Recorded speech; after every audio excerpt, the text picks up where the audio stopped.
Welcome back to This Week in AI. It's been a pretty big week for the robots taking over. Tesla are retiring two of their most iconic cars, the Model S and the Model X, to make room to scale out their new Optimus Gen 3 robot, which is targeting 1 million units this year. Very ambitious. Let's see if they make it. Figure, another robotics startup, also launched a new humanoid robot, which did something that no other robot has done before: clean the dishes, which sounds like a really simple task, but actually requires 61 very precise locomotive operations. But the best part is that it did it completely autonomously. And in final news, the Chinese and Google both released two AI models. One can convert video recordings into production-ready apps, and the other might just make the first major scientific discovery since we discovered DNA. Google also introduced their leading Gemini model to 3.8 billion people in the form of a personal AI agent in their browser. An exciting week. Let's get into it. Let's start with the Tesla earnings report, because that was the highlight of the day for me, at least. I've been following these reports forever. In fact, it's funny, 6 years ago,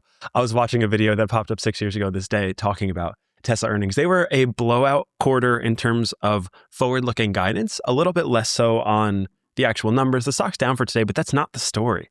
The story is the forward-looking future of what this company looks like, which is very much centered around autonomy and robots and manufacturing. In fact, there's a world in which 5 years from now, you can't even really buy a Tesla. And that's signified slightly and early from the Model S and X depreciation, but I think you'll continue to see more of that as we go, because Tesla is fully leaning into autonomy. So much so, in fact, that they're doubling their capital expenditure this year. I believe last year it was $8 billion. This year they're going up to $20 billion in CapEx spend just to scale these production lines for things like the Cybercab and for things like the Optimus humanoid robot, which is really exciting because I think this year, paired with the Helix news, we're seeing a lot of humanoid robots, a lot of automation actually coming to the physical world, like entering meat space. We're going to be able to walk down a street and not only have a self-driving car roll right by you, but also see a humanoid robot maybe walking down the street or doing something actually useful this year.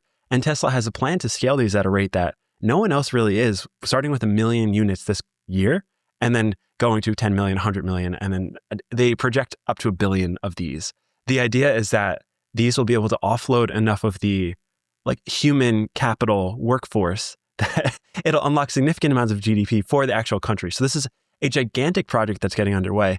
And what we're seeing now is the early seeds being planted through these huge capital expenditures happening across the globe at all of their gigafactories. This feels like a very prescient moment because Elon's clearly saying that Tesla in 5 years or 10 years is not going to be known to be a car company. It's going to be an autonomous robot company. And we've kind of seen the signs of that over the last year, where Elon's kind of just spent all his time on full self-driving and improving that neural network and focusing on his kind of Cybertrucks autonomously working in SpaceX, and then this new Optimus Gen 3 robot.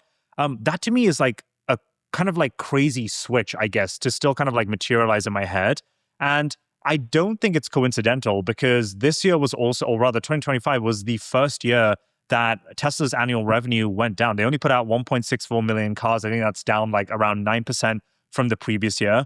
And the fact that he's shutting down two of his most early models, I think it was like back in 2012 and 2015 that he released both the S and the X. He's now going all in on humanoid robots. I feel like, Josh, that this is the same moment where Elon was like, no, FSD is going to be the biggest thing for Tesla cars. He's doing the same thing for robots now. So people might kind of take it as this is kind of crazy right now. This humanoid robot isn't really useful for me or can't automate a bunch of manual labor.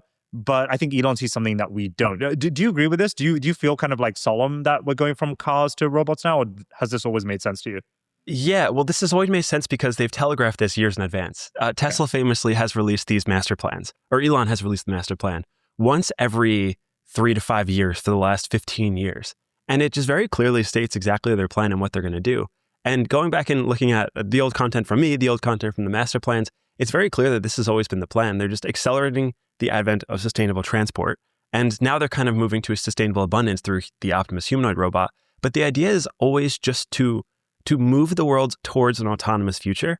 Mm-hmm. And cars were the gateway drug to doing that. It started with the Roadster. The Roadster was the very high-priced model that wealthy people were able to buy to fund the production and development of the Model S and the X, which funded the production of the scale vehicles, which is the 3 and the Y, which is funding the production of full self-driving, as well as serving as the actual network in which they could distribute the software on. So it makes sense to depreciate the S and X. I'd like to take a moment of silence for these unbelievable cars that changed the world. I mean, I would argue the Model S is one of the most important cars that was ever built and ever shipped, because it came out in 2012, just 5 years after the iPhone, and it proved that electric cars were not only possible, but they can be great, and they can be better than gas vehicles across the board. And not only that, but they could be capable of autonomous transport in a world where all of those things were complete contradictions and believed to be impossible. And the Model S did that. And it went on an amazing 13-year run where they sold almost 1 million of these vehicles. It proved that it was possible. It funded the development of where we are today. And they're just unbelievable vehicles. A lot of people don't understand that the Model S and the X actually only account for about 3% of Tesla's vehicle sales now. It's a very niche audience. They're fairly expensive. They're over-engineered to hell. They have the craziest features, particularly the Model X. So it is very sad to see them go, but it is very much expected and very much exciting in the sense that that production line starts turning out humanoid robots this year. Well, it's also important to remember that robots, as it were, isn't just going to materialize as humanoid robots. It's also going to look like the cars themselves, right? You mentioned like they only account for 3%. The rest of the vehicles that he's going to be producing are mainly going to be targeted for just completely autonomous vehicles. So they won't even have a steering wheel in them. They won't have a steering wheel. Like, it's a good point, right? Which is these vehicles are going to become thought of as less of a car where you sit in the front and steer something, to kind of like a third space, to kind of like a living room where you can be productive or enjoy or consume entertainment when you get as you go from point A to point B. And we're seeing this with his plans to roll out the Robotaxi service. So, at the end of last year, he was kind of like, there were numerous sightings of him trialing Robotaxi. He's going to be rolling out or planning to roll out the Robotaxi service to 9 more cities this year, which is super exciting to see, 9 cities in total. And I know that there are several reports at this point where it is good enough to drive much better with lower incidental damage than humans. I don't know if you saw this, Josh, but Lemonade Insurance, which is a very popular insurance startup here in the US, are offering drivers 50% off their driver's insurance if they enable FSD on their Tesla cars. And I kind of thought of this like fun idea where like it would be funny if Elon just kind of like packages his new FSD subscription that we spoke about in a previous episode last week with this kind of like insurance discount to kind of like increase FSD subscribers and stuff like that. I know there's loads of ways that you can mix and match this. I'm excited to see more robots roll out this year. Yeah, for the people who are listening, the new cities that you will be able to get a Robotaxi are going to be Austin, Dallas, Houston, Phoenix, Miami, Orlando, Tampa, Las Vegas. If you live in any of those places by the end of this quarter, you will be able to try this for yourself, which I think is so cool. And as it rolls out, I would encourage everyone to try. Like I mentioned last week, I was in LA and using Waymos, and it's unbelievable if you've never experienced it before to see and feel what it's like to have a computer driving you around. So far, they have 600,000 autonomous miles driven on the Robotaxi network. That number is going to increase. It is safer than a human driver as reflected with the insurance. Tesla actually also offers their own insurance, which incentivizes people to drive safely. So really cool updates from Tesla across the board. Very excited about that. And this isn't the only news from the Elon atmosphere, I guess, this week. There's also some more SpaceX news, particularly as it relates to the IPO, which seems as if they're going to be raising even more money than previously thought. $50 billion, which is going to be, I think, the largest amount of capital ever raised for an IPO and the largest market cap of a company to ever go public all in one. This is going to be huge. They're targeting June as the announcement and release date for this IPO to go public for people to actually invest in SpaceX. And SpaceX, to me, I mean, this is a huge opportunity. This is a huge company. I'm like so excited for this to get into the open market and see how the public reacts.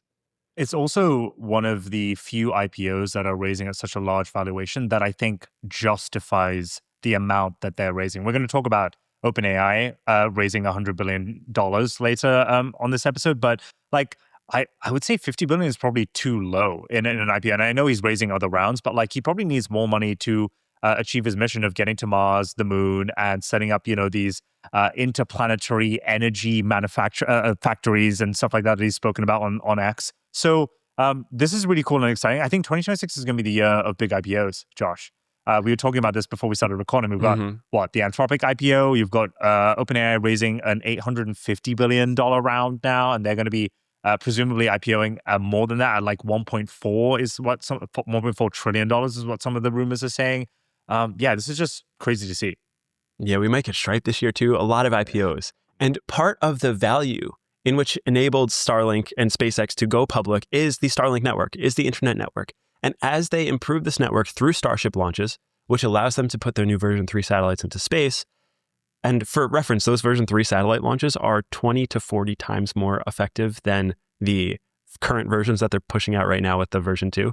So it's a huge increase in bandwidth, and that bandwidth is going to make its way into cell phones in our pockets because the direct-to-cell network is growing very quickly. If you're a user of T-Mobile, you can try this now, but Apple is now reportedly planning to integrate Starlink directly into the iPhone 18 Pro, which is coming later this year in September. So this is really exciting news coming from Apple. Again, outsourcing the software stack to someone else who is more capable and competent in doing this. In this case, it's Starlink. And it solves one of the huge pain points for the perfect mobile device, where like my theoretical perfect mobile device has unlimited battery, unlimited connectivity, no matter where you are.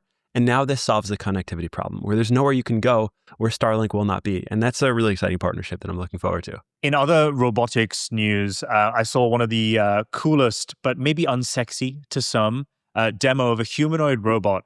What you're watching on the screen right now, and if you're listening to this, I'll describe it to you, is a humanoid robot, which looks very much like a human, I have to say. He's just missing some clothes. Unloading a dishwasher, walking across a full-sized kitchen, placing all these dishes and crockery into the cabinet. Very delicate, precise movements are needed for this, by the way. Walking back and refilling the dishwasher with all the dirty dishes. These include wine glasses, by the way, okay? So for all of you haters out there that are saying they're using plastic stuff, no. He's using delicate glasses as well. Now, what you're looking at is the new robot from Figure, a very hot robotic startup here in the US called Helix O2.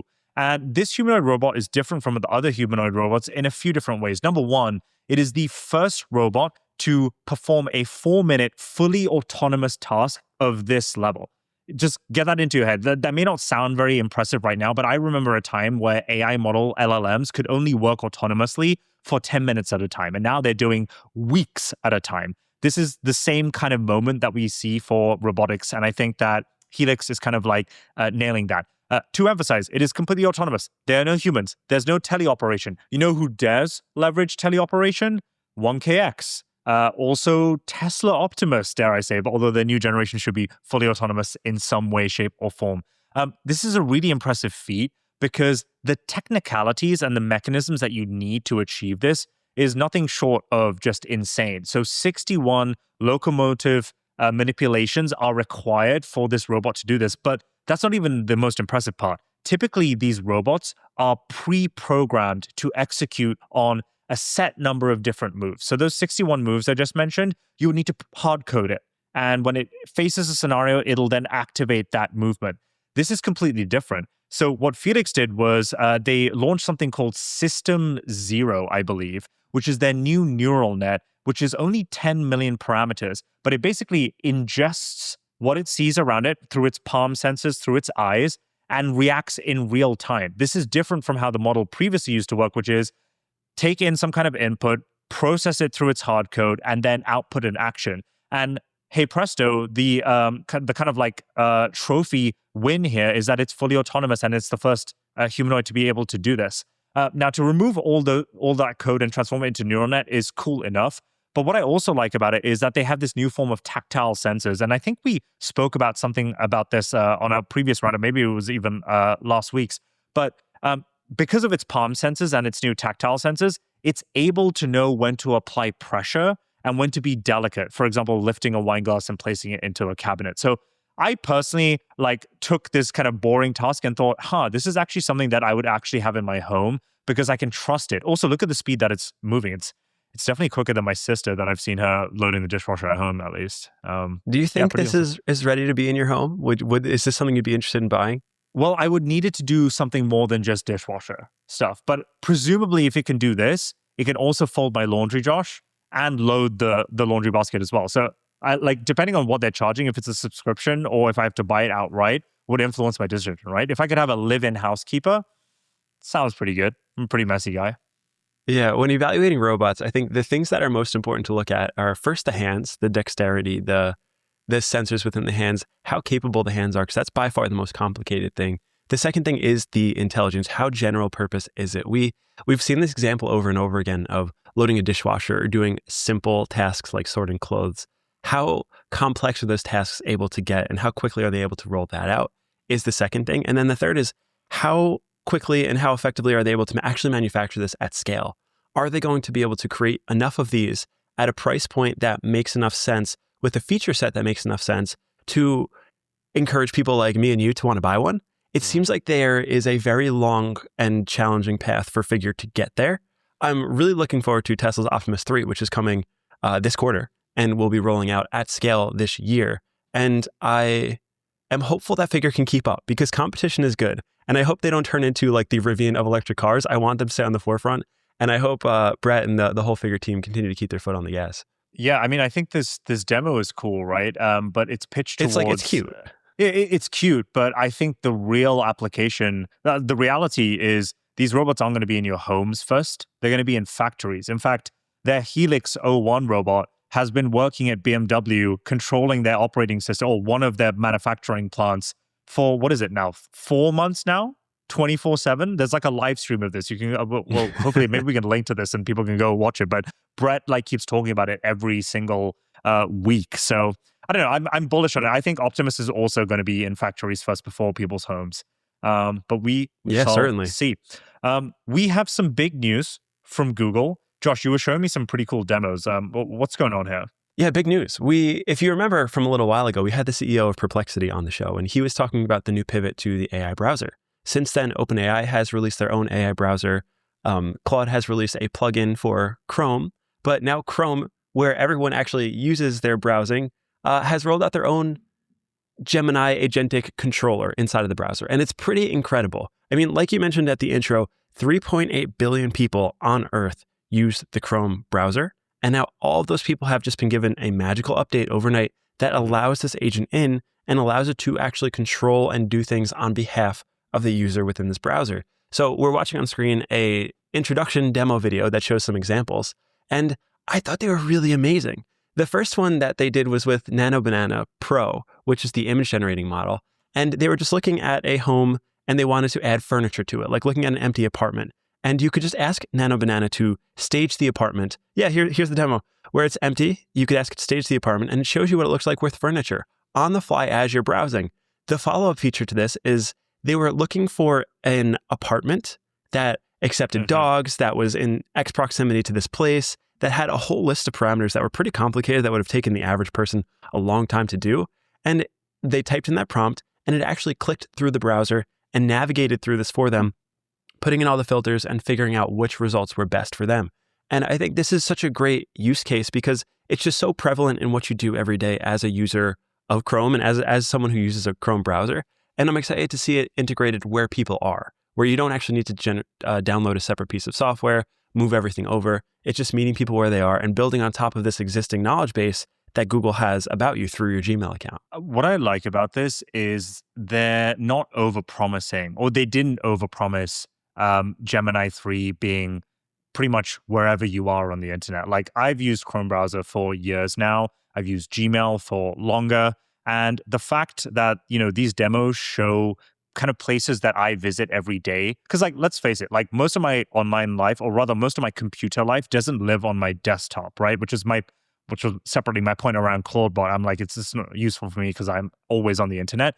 But Google is bringing Gemini and AI, cutting edge AI to me on the internet, on the browser where I am every day. Now, I might not be someone that kind of edits images all the time and says like, hey, like show me in this outfit. But I am someone that writes a lot of emails. I am someone that spends a lot of time in documents. And in some of these demos, Josh, it doesn't just like get me to prompt it. It prompts me and says, hey, I see that you have like updated some of these goals for the next month. Do you want me to email so-and-so on your behalf? I've generated you a prescript if you want me to do that for you. All I need to do is look over to it on my task panel on the right and click send. And that's just like such a beautiful experience. It sounds, again, unsexy, but I think this is going to make people way, way more productive and, most importantly, loyal to Google. We mentioned their major release of personal intelligence, which is basically a personal AI assistant that is prevalent across every single Google product that you use, not just on your browser, but on Google Maps, Android, wherever you are. This is it coming into reality just for Chrome. It's friggin' awesome. Yeah, really nice feature. It's again, it's another muscle that people are going to need to train as they get used to these new tools in reaching for the agent in your browser versus trying to do it all yourself. Where I would encourage anyone, as you're browsing and you're doing something, you're trying to achieve a goal, try to click that Gemini button and see if it can achieve that goal for you. And the process of doing that over and over kind of trains your brain to rely more on this. And it just leads to a far better quality of life because it's better at doing a lot of these tasks than we are. The other thing that I thought was interesting to note is that they updated their Gemini AI Pro plans, the Pro plan and the Ultra plan, which are either $20 a month or $250 a month. If you have those now, the big thing on this long list of things that they include is Google Cloud credits. So now you can actually you could build your own environments for these AIs. You could start querying more of their API to get more, more just requests on, more intelligence. They're including a lot more tools in this package for people who are interested in just toying around with these products. And for me, this is really exciting because I'm not running large scale products. I don't need a server that costs more than $10 a month. And essentially for one membership of $20, I get all of these really cool perks. You get access to the entire Google AI ecosystem. And I like this pivot that they're moving towards kind of giving people the tools to tinker at a very low price point at $20 a month. So in other Google news, they released what is probably the most impressive scientific AI breakthrough ever. And no one kind of noticed it because it got published in Nature, which is a scientific journal, but it was 100% open source and super cool. So this is, the best way to think about this is kind of like a DNA sequencer AI. Now, the reason why this is cool is 98% of our DNA is actually not that important. It doesn't actually lead to protein production. The reason why protein production is important is because it influences pretty much how your entire body, mind, and world works, how your perception is, right? The issue is we don't understand the 98% of that dark matter because it controls some types of genetic expressions. So for decades, like humans have basically just kind of like mapped out the genome themselves and then like just tried a bunch of different tests to figure out what proteins or what genes are expressed in A, B, or C type of condition. Now there's an AI model that can not just sequence a couple 100,000 of these base pairs for your DNA, but up to 1 million base pairs. Now, there are 4 main base pairs in your DNA strand. We're taking back to like, 5th grade biology here. And if you connect them together in different types of combinations, you can result in different types of proteins, which kind of make up your genetic makeup. Now you have an AI model that can just sequence this entirely and predict what the expression is going to be. Now, the reason why this is super cool is you can apply this to so many different things. You could apply it to preventative medicine. You could apply it to personalized medicine to create personalized pharmaceuticals for yourself, or you could recognize genetic disorders before it manifests, before it becomes an issue, and kind of snip that baby out. So it is such a cool thing to see. It kind of harkens back to my biology degree where I'm just like, oh my God, I can't believe that they've produced a tool that could have saved me like months of work when I was doing that degree. But I just think it's super awesome. Josh, are you impressed by something like this? Yeah, this to me is the coolest news of the week, actually, which is funny enough. The biology stuff is so unbelievably impressive. And I think it's easy to overlook it because it's kind of complicated and difficult to understand for those, like myself, who just haven't spent much time in the world of biology. But in the research and learning about this segment, I discovered that the DNA sequence is 3 billion letters long. It's this ginormous sequence of letters, but it essentially acts as an instruction manual for the human body, for the makeup. It tells you everything that's right with you, but also everything that's wrong with you. And previous AI models before this, it was like reading a manual with either a magnifying glass where you could see tiny details, but only a few segments at a time, versus binoculars where you could see like a lot, but it's kind of blurry. This is able to do both simultaneously. And like you mentioned, it can read 1 million letters at once with perfect clarity. So while it's not the 3 billion, it is 1 million, which is a significant improvement because when doctors find a weird genetic variant and they ask, is this variant causing a problem? Alpha Genome has beat the previous models on 25 out of 26 of these tests, which means there's a lot of fewer we don't know the answers for patients with rare diseases.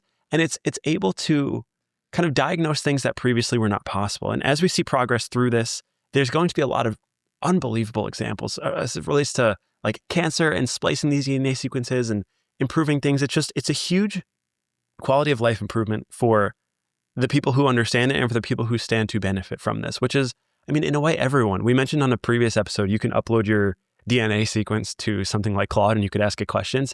This is that on steroids. This is going down to the letter and diagnosing what's wrong and what's right based on a single variant in that 3 billion letter data set. It's really amazing. For those of you who haven't spent time in many of the scientific journal world, there are tens of thousands to hundreds of thousands of scientific papers published every single year. But the common pattern across all of these is that some of these conclusions are simply inconclusive. They don't have enough data, or they just don't know. They haven't got enough tools or technology to figure it out. Now, a tool like this, to your point, Josh, like I don't think it's going to suddenly have a crazy discovery this year, but you're going to see the discovery in some of these papers that come out from the researchers that are using it. In fact, we're probably going to see Alpha Genome be quoted as a main author on some of the papers produced in 2026. There are already 3,000 researchers using this. I think 1 million API calls every single day. So it's really been like kind of like crushing a bunch of research across 160 countries. So I am curious to see what this gets involved in and what discoveries it makes. To your point, maybe it's cancer or maybe it's something smaller, but one thing's for sure, there's going to be something major this year, would be my prediction. Yeah, the velocity and progress of this has just been, it's unbelievable. It's really exciting to see. And I'm looking forward to all of the continued breakthroughs that scientists are now able to use because this is just open weights, open source, freely available for anyone who's involved in research to actually go and use for themselves. There's another interesting breakthrough, or at least released this week, that's slightly less eccentric. This one's more practical and something you can use today, which is Claude releasing interactive tools within Claude itself. So if you are a user of Slack or Figma or Asana or any of these programs, you actually never need to go to those websites ever again. They will be integrated into your Claude interface on your desktop for you to actually engage with through the chat interface to do whatever you want them to do. So the example we're seeing on screen now is Figma. If you're a designer, this is how you design things. This is how you create websites, create renderings of things. And built into Claude now is tooling control that allows you to type in a prompt or even manually adjust things yourselves from within the interface in a way that's smart. It understands the context and it writes back to the main server. So if you, like for example, we use Asana for production workflows, for scheduling episodes. I don't need to go to asana.com anymore. I just ask Claude, when do we need to publish this by? Who is responsible for publishing this? And it has all the answers built in, and it can write the changes to that. And this is on the back of the integrations that they've recently added. Things like iMessage, which I think is really cool. Previously, or early in this week, we released an episode on ClaudeBot, which is this whole desktop controller that allows you access to your whole desktop, but it is a bit technical. It does cost a bit of money. This is so easy. If you are a Mac user and you have Claude downloaded on your laptop, you can connect Claude to iMessage and then have it send messages on your behalf or read messages on your behalf or integrate it into any of these other services. And what they're doing is they're just creating, I think what OpenAI was trying to do, which is this full stack place in which you can go for any of your needs. It's just slowly embedding itself into more and more of your day-to-day workflow. To me, what this announcement says is it's confirmation that we are heading towards an AI operating system that is ephemeral. Now, we've mentioned this many times on the show before, but I believe in the future, you're not going to navigate to an app or a website or scroll. It's just going to appear ephemerally in front of you, auto-generated by tokens generated by an LLM or any kind of AI model that is multimodal, right? And the reason that description that you just gave just now, actually, Josh, is, it all kind of converges into one synonymous experience where you could be on different devices, or you could be on your browser, or you could be on a chatbot. And somehow the same LLM or AI model follows you around and is there to be helpful and expressive in many different ways. This is Anthropic confirming it. OpenAI actually released this feature themselves in ChatGPT last year. Actually, I think it was mid last year. So they were super early with the exact same partners. That uptake didn't really take off. I'm curious whether like 6 months later, we now see a similar pattern with Anthropic or whether people enjoy it and find it more useful here. another kind of subtle point that this is using underneath is something called MCP, Model Context Protocol, which is something that Anthropic, I believe, founded. It's an open protocol that allows you to connect to a bunch of different apps. Now, the change here is that it's allowing the generative experiences to happen within the chatbot, which is a UX decision, which I think is really cool. Now, I think this is a very strategic move for Anthropic because they created the protocol themselves. So Google famously produced Android and open sourced the entire thing, or rather was like, hey, this is for everyone. But they ended up becoming the dominant company that controlled that. And now they manage millions and millions and millions of devices. I think this is Anthropic's attempt to do the same thing. Now, they're not planning to release a new device, but it is yet another step for them to own the entire operating stack for whatever AI becomes. Mm-hmm. Yeah, you said this good word. I actually looked it up because I don't know what it means. Ephemeral. You said ephemeral operating system, which is something that lasts for a very short time, is fleeting or transient. Often describes things that are beautiful but temporary, like a moment of feeling. So I guess the idea is that it's dynamically generated, right? Like it's kind of built on the fly. It doesn't actually exist as a permanent fixture in our workspace, which is it's super interesting. This is cool. There is one use case that I particularly loved, which was the iMessage Wrapped. I think one of my favorite parts of the year is Spotify Wrapped, when we can see all of the most played music. Everyone talks about how their listening age. It's very fun because it has access to these more intimate personal data sets. It can actually use that data to generate these fun things like iMessage Wrapped, which is a Claude Code project that this woman did, which I thought was really fun. It showed how many messages were sent throughout the year, who the top messages were with.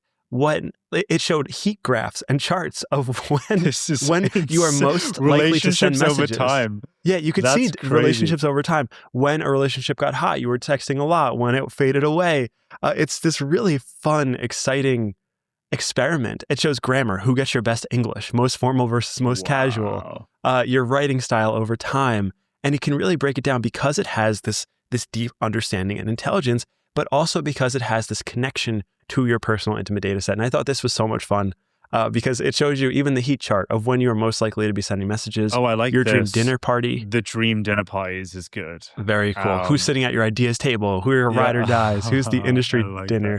That. It's a really fun example of a use case that I hope we see a lot more of. And again, the hardest problem with these is just figuring out how to extract value from it.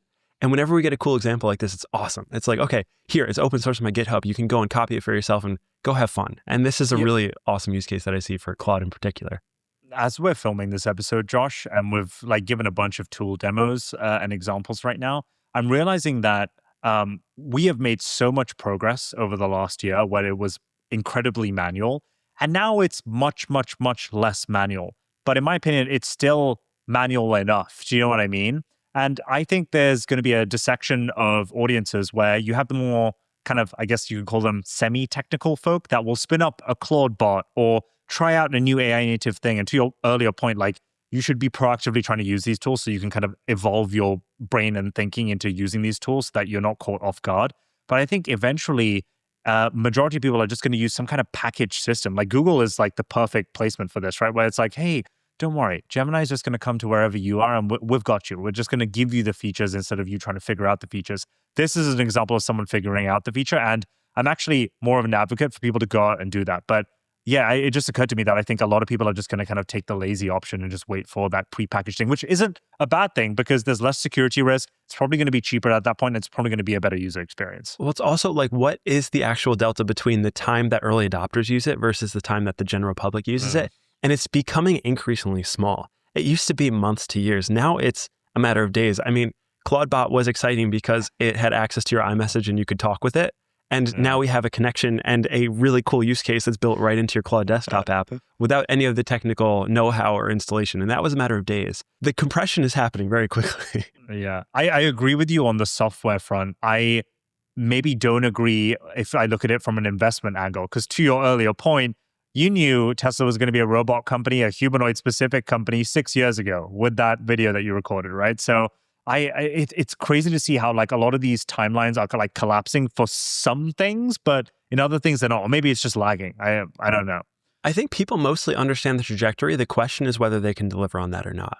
And in the case of Tesla, they have actually delivered on it. In the case of these other companies, they don't have set timelines. They don't have set delivery dates. it's kind of a fuzzy thing, but everyone is generally working towards the same goals. So what we're seeing is just incremental progress, some faster than others. And XAI right here is another example of incremental progress that perhaps leaves a little bit to be desired here. The new Grok Imagine model, Ijaz, let's talk about this for a sec. Okay, I'm going to be honest because I'm a massive Elon bull. That is no secret on this show. But the video and image models from Grok Imagine specifically, have kind of been subpar. Like when I look at like what Midjourney is putting out, when I look at like what VO3 is putting out, when I look at like what Runway is putting out, there's just a higher quality and definition that Grok just isn't giving me. And that wouldn't even matter because they are, again, like only a 2.5-year-old startup. But it's the fact that Elon keeps on shilling it like it's the next best thing. And I'm like, bro, it's not, right?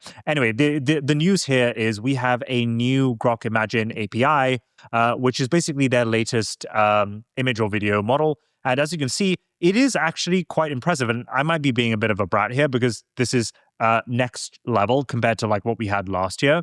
And the cool part is it's cheaper, it's quicker to generate, and it's just simply a better model that is available everywhere. Whether this inspires me to use it isn't really the point. I'm sure there are people that are involved in like video production that will find this way more useful. Well, actually, let me ask you, Josh, as someone that like plays around with a lot of this stuff, is this a tool that you would use? Are you impressed by it? No, they didn't need to release this. This like didn't need to happen. They could have just shelved this and kept going with Grok 4.2 and then working on Grok 5. It's had this been released a year ago, it would have been amazing. It's a great image video generation model.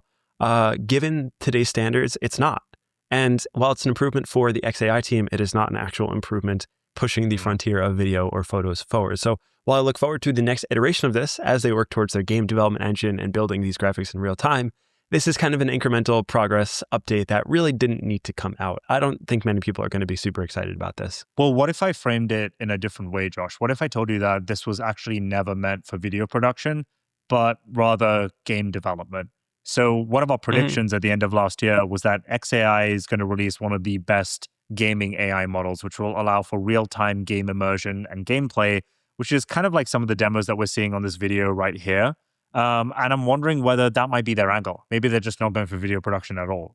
Yeah, and I suspect that's probably why Elon is abnormally excited about this, because he understands the vision for this and he understands where on the trajectory this incremental like data point falls.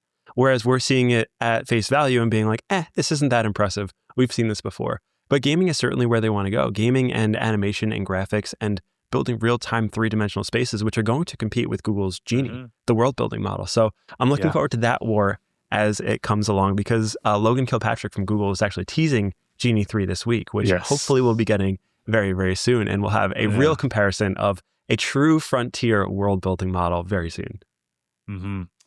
In other news, we put out an episode earlier this week. I actually think it's our last episode on this new Chinese model, Kimi K 2.5. Now, we're not going to get into it on this episode, but the TLDR is it is a very impressive model. It's 100% free, open source. You can download it, amend the model weights, and run it locally, but it might cost you a few very expensive bits of hardware to be able to do that. But you can access it for free on their website. And the coolest part about it is you can kind of like convert video recordings into live production ready apps. But there was an update that we wanted to make based off of this. Yeah, so we actually said that it would be immensely difficult to run this locally on a machine because it would have required a tremendous amount of compute. And the reality is that someone actually got this running with far less than we thought. You don't need a couple GB200s or H100s or any cutting edge NVIDIA technology. This person actually did it with two Macs on his desktop. So he bought two M3 Ultra Mac Studios and strung them together, which costs about $20,000 USD. And he was able to generate 24 tokens per second using these two computers and the new Kimi K 2.5 Pro model. So I think that is a testament to how accessible a model this good is and essentially making it free. So now it's funny, tying it back to the Tesla Autopilot example where you can buy a license currently for $8,000 and that gives you lifetime free miles, or you can do a subscription. For $20,000 now, you can basically get a lifetime membership to pseudo AGI, to one of the highest level frontier AI models. And you could run that for free through infinity at the cost of these two localized models. And I think that's a really impressive and fun breakthrough where, I mean, assumedly the server costs to run this would be significantly lower and you could just run these open source models now that are very much at the frontier for, for a very reasonable cost relative to what some people are paying to use like an API like Opus 4.5, which is charging you $25 per million tokens. Yeah. I mean, the funniest part about this model release has got nothing to do with the model, but the fact that you can never rest easy because your competition is always cooking up something better. And literally within hours after recording that episode of Kimi K2, Yeah. Google pretty much announced an identical copy or functionality where they can turn, they call it agentic vision, but they can turn any screen recording into a production ready application. Now, they don't state that specifically on here, but that's technically what it should be able to do. And it just is a testament to how quickly and almost synchronously these AI labs are working together. Now, in my opinion, it's more impressive for the Kimi K2.5 team, the Moonshot Labs team, because they have less infrastructure. Although someone made the point in our episode in the comments, Josh, I don't know if you saw this, that they have much, much cheaper energy. So I don't know how that translates necessarily. Like maybe they just run these servers for way, way longer and it just costs them less. So it kind of like matches out. But it's interesting that the open source teams and the centralized teams are kind of like moving at parity right now. It's cool that the open source teams have even caught up. But yeah, Google's come up with the same thing if you want to try it and use a Western AI lab product. It's amazing how quick they were to respond. And also that comment is very correct. Chinese electricity costs significantly less than the US electricity does because they have so much more of it. So the Almost cost per double. token, the cost to train these models is significantly lower because of that cost per kilowatt as it relates to just generating all of this energy and stuff. But really nice reply from the commenter, but also Google in a matter of seemingly days. It feels like they had this ready to go and they were like, oh, all right, well, I guess we should probably just release this now because Kimi did something similar. And now here we are. Yep. Agentic vision for all. Well, if Moonshot AI Kimi K2.5 is the model example of spending your resources widely, OpenAI probably needs to be on the opposite end of that spectrum with the breaking news that they are raising $100 billion round, which is just gargantuan, to value them at around $730 billion. I've seen 850 as well. I can only imagine that they are raising this amount of money to blow it all on training various different models, not just one model, or to kind of build out a new social network that we saw on the timeline. Apparently, they're building that and the hardware device. And what else am I missing, Josh? We've got the Sora TikTok app competitor. It just seems like at this point, and I know this might be a negative take, they've been raising so much money and endlessly blowing it on myriad different things. So they're spreading themselves very thin.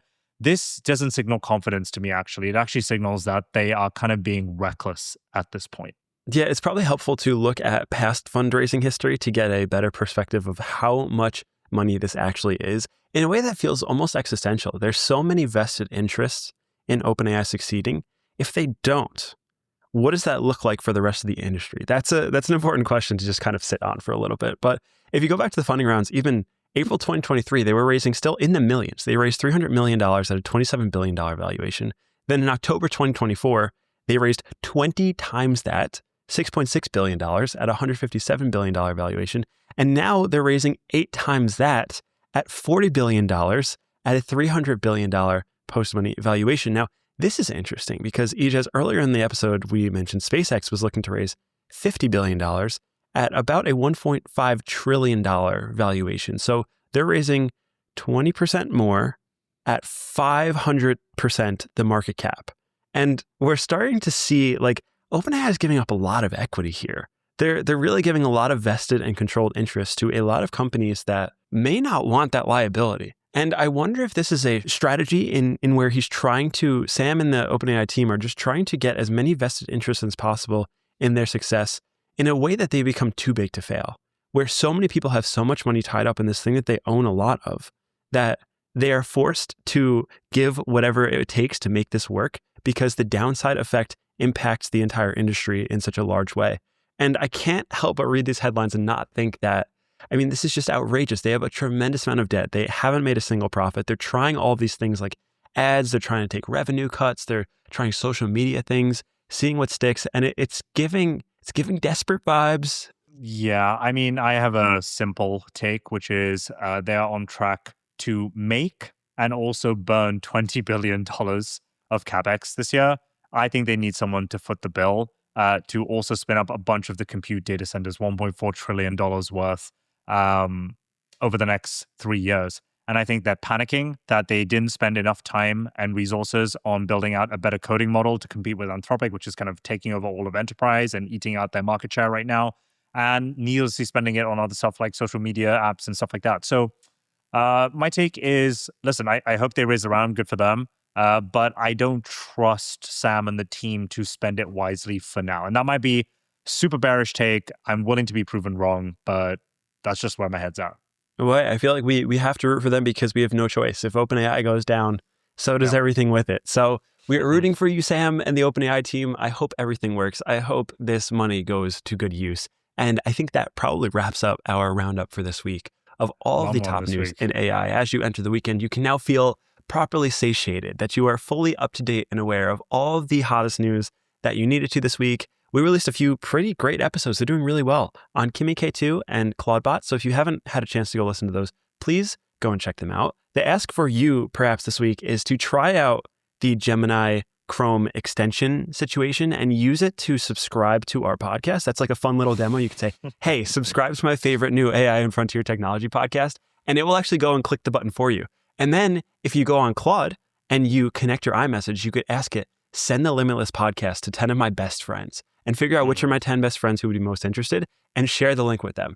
And I think these are really great use cases that you can try and then in order get it to demo spin up this new tech. a number of other Google accounts and do the exact same thing, right, Josh? Let's just create an entire bot farm. Exactly. But I mean, this is a bit of a longer episode, so if you made it this long, thank you so much. These are the real ones that are still here at the end. Thank you for listening. We will be back again next week with plenty new episodes, lots of new news to cover, and a lot of exciting topics that we will keep on keeping you up to date with. So thank you for watching, and we'll see you guys next week. See you guys.